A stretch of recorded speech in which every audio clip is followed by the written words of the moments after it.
নমস্কাৰ আজি হল 25 ডিসেম্বৰ 25 ডিসেম্বৰ দিনটোৰ আটাইতকৈ গুৰুত্বপূৰ্ণ খবৰসমূহৰ সৈতে লৈ আহিছো এটা নতুন ভিডিঅ' আপোনালোকে যদি এনে ধৰণৰ গুৰুত্বপূৰ্ণ খবৰসমূহ পাই থাকিব বিচাৰে তেতিয়াহলে ভিডিঅ'টো এটা লাইক কৰি চেনেলটো সাবস্ক্ৰাইব কৰি ল'ব তেজপুৰত সনাতনী হিন্দুক হাতত অস্ত্ৰ তুলি ল'বলৈ আহ্বান আৰএছএছ নেতাৰ জনাই আছো এক গুৰুত্বপূৰ্ণ খবৰ তেজপুৰত সনাতনী হিন্দুক হাতত অস্ত্ৰ তুলি ল'বলৈ আহ্বান জনালে আৰএছএছৰ নেতাই নামঘৰ মন্দিৰ ভাঙিবলৈ অহা মাটি দখল কৰিবলৈ অহা বাংলাদেশী মুছলমানৰ বিৰুদ্ধে হাতত অস্ত্ৰ তুলি ল'বলৈ ৰাজহুৱা আহ্বান আৰএছএছ নেতাৰ মোৰ পুত্ৰ যদি পাকিস্তানৰ ঘনিষ্ঠ হয় মোৰ পুত্ৰ নহয় বুলি মই আনুষ্ঠানিকভাৱে ক'ব লাগিব ৰাইজিং অসমৰ মঞ্চত গৌৰৱ গগৈৰ পাকিস্তান লিংক সন্দৰ্ভত পুনৰ বিস্ফোৰণ মুখ্যমন্ত্ৰীৰ ৰাইজিং অসমৰ মঞ্চৰ পৰা গৌৰৱ গগৈৰ পাকিস্তান লিংক সন্দৰ্ভত বিস্ফোৰক মন্তব্য কৰে মুখ্যমন্ত্ৰী ডক্টৰ হিমন্ত বিশ্ব শৰ্মাই কংগ্ৰেছ সাংসদ গৌৰৱ গগৈৰ পাকিস্তান লিংকৰ অভিযোগ সন্দৰ্ভত সম্পাদক পৰাগমণি আদিত্যই সোধা এক প্ৰশ্নৰ উত্তৰত মুখ্যমন্ত্ৰীগৰাকীয়ে কয় খুব সোনকালে গৌৰৱ গগৈৰ চাৰ্জশ্বিট আহিব ময়ো এটা কেলকুলেশ্যন মিলাই থাকোঁ মই কেতিয়া কি কৰিম সেয়া মোৰ ৰণনীতি মতেহে যাব লাগিব মই পুনৰ কৈছোঁ গৌৰৱ গগৈৰ পত্নী পাকিস্তানৰ সৈতে সংযোগ আছে নিৰ্বাচনৰ আগতেই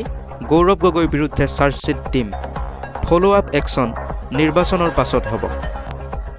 জুবিন গাৰ্গৰ আদৰ্শই হিমন্ত বিশ্ব শৰ্মাৰ ৰাজনীতিত আউল লগোৱাৰ বাবেই প্ৰাণৰ শিল্পীগৰাকীৰ চৰিত্ৰ হননত নামিছে অসমৰ মুখ্যমন্ত্ৰী এই বিস্ফোৰক অভিযোগ এপিচিচিৰ সভাপতি গৌৰৱ গগৈৰ কেৱল এই অভিযোগেই নহয় জুবিন গাৰ্গৰ মৃত্যুৰ চাৰ্জশ্বিট সন্দৰ্ভত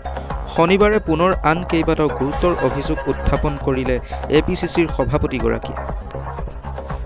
2026ত নিৰ্বাচনত অৱতীৰ্ণ হ'ব গণশিল্পী মহেন্দ্ৰ হাজৰিকা বিহালীৰ পৰা নিৰ্দলীয়ভাৱে নিৰ্বাচন খেলাৰ মন মহেন্দ্ৰ হাজৰিকাৰ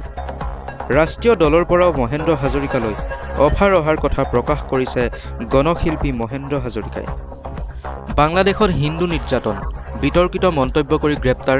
বাহাৰুদ্দিন বাংলাদেশত হিন্দুৰ ওপৰত নিৰ্যাতন চলোৱাৰ সমৰ্থনত সামাজিক মাধ্যমত পোষ্ট দি মৈৰাবাৰীৰ এজন যুৱকক গ্ৰেপ্তাৰ কৰা হৈছে গ্ৰেপ্তাৰ হোৱা যুৱকজন মৈৰাবাৰী হাঁহচৰা গাঁৱৰ বাহাৰুদ্দিন বুলি জানিব পৰা গৈছে দীৰ্ঘদিনৰে পৰা সামাজিক মাধ্যমত উত্তেজনাপূৰ্ণ মন্তব্য আগবঢ়াই আহিছিল যুৱকজনে ইতিমধ্যে মৈৰাবাৰী ভেলগুৰি আৰক্ষীয়ে 30/25 নম্বৰ গোচৰ ৰুজু কৰি যুৱকজনক গ্ৰেপ্তাৰ কৰি জেৰা অব্যাহত ৰাখিছে যুৱকজনে যুৱতীৰ নামত সামাজিক মাধ্যমত ভুৱা একাউণ্ট খুলি বিভিন্ন দেশদ্ৰোহী মন্তব্য আগবঢ়াই আহিছিল আনহাতে যি সময়ত বাংলাদেশত হিন্দু সম্প্ৰদায়ৰ ওপৰত আৰম্ভ হোৱা নিৰ্যাতনৰ বিৰুদ্ধে আমাৰ ৰাজ্যৰ লগতে সমগ্ৰ দেশৰ ক্ষোভৰ উৎকীৰণ ঘটিছে সেই সময়ত ধুবুৰীৰ গৌৰীপুৰৰ এজন যুৱকে সামাজিক মাধ্যমত বাংলাদেশী মৌলবাদী শক্তিক সমৰ্থন পোষ্ট দি আৰক্ষীৰ জালত পৰা বুলি জানিব পৰা গৈছে জানিব পৰা মতে গৌৰীপুৰৰ বানিয়ামাৰী ষষ্ঠ গাঁৱৰ যুৱক বাবুল হুছেইন নামৰ যুৱকজনে বাংলাদেশত হিন্দু লোকক হত্যা কৰি গছত বান্ধি জ্বলাই দিয়া কাৰ্যক সমৰ্থন কৰি সামাজিক মাধ্যমত এক ভিডিঅ' আপলোড কৰিছিল আৰু তাৰেই পৰিপ্ৰেক্ষিতত গৌৰীপুৰ আৰক্ষীয়ে ইতিমধ্যে হুছেইনক গ্ৰেপ্তাৰ কৰি বৰ্তমানে জেৰা চলাই আহিছে শ্ৰীভূমিত ৰাইজে আটক কৰিলে সন্দেহজনক বাংলাদেশী লোকক শ্ৰীভূমি চহৰৰ গাছকালিবাৰী ৰোডত ৰাইজে আটক কৰিলে সন্দেহবাদী বাংলাদেশী লোকজনক ৰাইজে কৰায়ত্ব কৰা লোকৰ পৰা উদ্ধাৰ হৈছে বাংলাদেশৰ টকা স্থানীয় ৰাইজৰ জেৰাৰ অন্তত লোকজনে স্বীকাৰ কৰে যে তেওঁৰ ঘৰ বাংলাদেশত ধৃত লোকজনৰ নাম কমৰুল ইছলাম তেওঁ ঘৰ বাংলাদেশৰ বৰিশালত বুলি জানিবলৈ দিয়ে স্থানীয় ৰাইজে লোকজনক তালাচী চলাই উদ্ধাৰ কৰে বাংলাদেশৰ টকা স্থানীয় ৰাইজে লোকজনক আটক কৰি আৰক্ষীৰ হাতত গতাই দিয়ে কাইটিয়া তাৰৰ তলেদি লোকজন ভাৰতত সোমাইছিল বুলি লোকজনে জানিবলৈ দিয়ে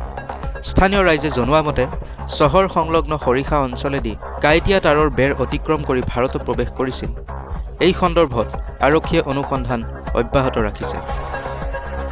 কাৰ্বি আংলঙৰ উত্তেজনাপূৰ্ণ পৰিস্থিতিক লৈ গৌৰৱ গগৈৰ উদ্বেগ প্ৰকাশ কাৰ্বি আংলঙত যি ধৰণৰ হিংসাত্মক ঘটনা সংঘটিত হৈছে সেয়া ৰাজ্যখনৰ লগতে গণতন্ত্ৰৰ বাবেও উদ্বেগজনক কংগ্ৰেছ দলে সদায় মহাত্মা গান্ধীৰ অহিংস নীতিক সৰুগত কৰি আগবাঢ়ি আহিছে আৰু এই বুলি উল্লেখ কৰি লখিমপুৰত এক সংবাদমেলত এইদৰে কয় অসম প্ৰদেশ কংগ্ৰেছৰ সভাপতি গৌৰৱ গগৈয়ে লগতে প্ৰদেশ কংগ্ৰেছৰ সভাপতিগৰাকীয়ে প্ৰতিবাদকাৰীসকলক প্ৰৰোচিত হ'ব পৰা কাম নকৰিবলৈ চৰকাৰ প্ৰশাসনক অনুৰোধ জনায়। তেওঁ কয়, প্ৰতিবাদকাৰীসকলৰ দাবী থাকিবই। সেয়া শুনি আলাপ আলোচনাৰ মাধ্যমেৰে প্ৰয়োজনীয় ব্যৱস্থা গ্ৰহণ কৰাটোৱে হৈছে চৰকাৰৰ দায়িত্ব। এই সন্দৰ্ভত তেওঁ দিন দিয়াক পূৰ্বে কংগ্ৰেছ দলে ৰূপায়ণ কৰা এক প্ৰতিবাদী কাৰ্যসূচীত চৰকাৰৰ বৰ্বৰোচিত কাণ্ডৰ বাবে এগৰাকী কংগ্ৰেছ কৰ্মীয়ে প্ৰাণ আহুতি দিবলগীয়া হোৱা কথাটো উল্লেখ কৰে। আনহাতে মুখ্যমন্ত্ৰী হিমন্ত বিশ্ব শৰ্মাই কেতিয়াও মিছা কথা নকয় বুলি কৰা এক মন্তব্য সন্দৰ্ভতো সংবাদমেলত প্ৰতিক্ৰিয়া ব্যক্ত কৰে গৌৰৱ গগৈয়ে। তেওঁ কয় যে অসমৰ বৰ্তমানৰ মুখ্যমন্ত্ৰীগৰাকীয়ে মিছা কথা কয় নে নকয় সেয়া ৰাইজে বুজি পাবলৈ আৰু বাকী নাই। উদাহৰণ হিচাপে গগৈয়ে শিক্ষা বিভাগৰ কৰ্মচাৰীসকলক লৈ হিমন্ত বিশ্ব শৰ্মাই দিয়া এক বিশেষ প্ৰতিশ্ৰুতিৰ কথা উল্লেখ কৰে। মিছা কথাৰ দ্বিতীয়টো উদাহৰণ দি গগৈয়ে কয় যে প্ৰথমখন কেবিনেটতে এইমছৰ কৰ্মচাৰীসকলক চাকৰি নিয়মীয়াকৰণ কৰিব বুলি 2021 নিৰ্বাচনৰ সময়ত হিমন্ত বিশ্ব শৰ্মাই প্ৰতিশ্ৰুতি দিছিল। কিন্তু এতিয়া এইমছৰ কৰ্মচাৰীসকলৰ অৱস্থা কি হৈছে সেয়া সকলোৱে দেখিছে বুলি তেওঁ কয়। তৃতীয়টো উদাহৰণত হিমন্ত বিশ্বই অসম দেশৰ ভিতৰতে শ্ৰেষ্ঠ 5খন ৰাজ্যৰ এখন হৈ পৰিব বুলি প্ৰতিশ্ৰুতিৰ কথা উল্লেখ কৰি শিক্ষা, স্বাস্থ্যকে ধৰি প্ৰতিটো ক্ষেত্ৰতে আমি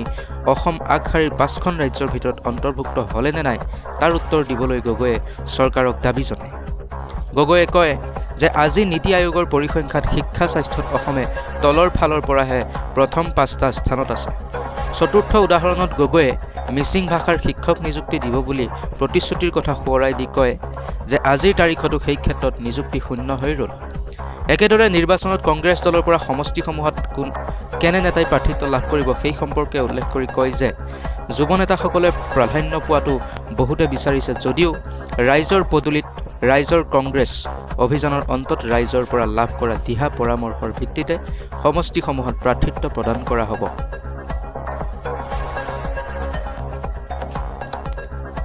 কাৰ্বি আংলঙক ATM হিচাপে ব্যৱহাৰ কৰি আহিছে চৰকাৰে আৰু এই বিস্ফোৰক মন্তব্য কৰিছে লুৰিণজ্যোতি গগৈয়ে। খেৰণী কাণ্ডৰ বাবে জগৰীয়া চৰকাৰ, লুৰিণজ্যোতি গগৈৰ বিস্ফোৰক মন্তব্য।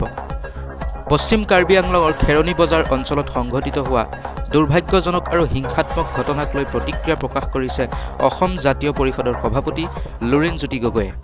খেৰণীৰ শেহতীয়া পৰিস্থিতিক অত্যন্ত উদ্বেগজনক বুলি অভিহিত কৰি লুৰিণজ্যোতিয়ে চৰকাৰক কঠোৰ ভাষাৰে সমালোচনা কৰে। মুখ্যমন্ত্ৰী ডক্টৰ হিমন্ত বিশ্ব শৰ্মা আৰু কাৰ্বি আংলং স্বায়ত্তশাসন পৰিষদৰ মুখ্য কাৰ্যবাহী সদস্য তুলিৰাম ৰংহাঙক পোনপটীয়াকৈ লক্ষ্য কৰি গগৈয়ে কয় যে বিজেপি নেতৃত্বাধীন চৰকাৰখনে কাৰ্বি আংলঙক কেৱল এখন ATM হিচাপেহে ব্যৱহাৰ কৰি আহিছে। আৰু আজিৰ বাবে গুৰুত্বপূৰ্ণ খবৰ আছিল ইমানেই। যদি ভিডিঅ'টো আপুনি শেষলৈকে চালে, খবৰবোৰ যদি গুৰুত্বপূৰ্ণ বুলি ভাবে আৰু এনেধৰণৰ খবৰসমূহ পাই থাকিবলৈ চেনেলটো ছাবস্ক্ৰাইব কৰি ল'ব, ভিডিঅ'টো এটা লাইক কৰি সকলোৰে লগত শ্বেয়াৰ কৰি দিব।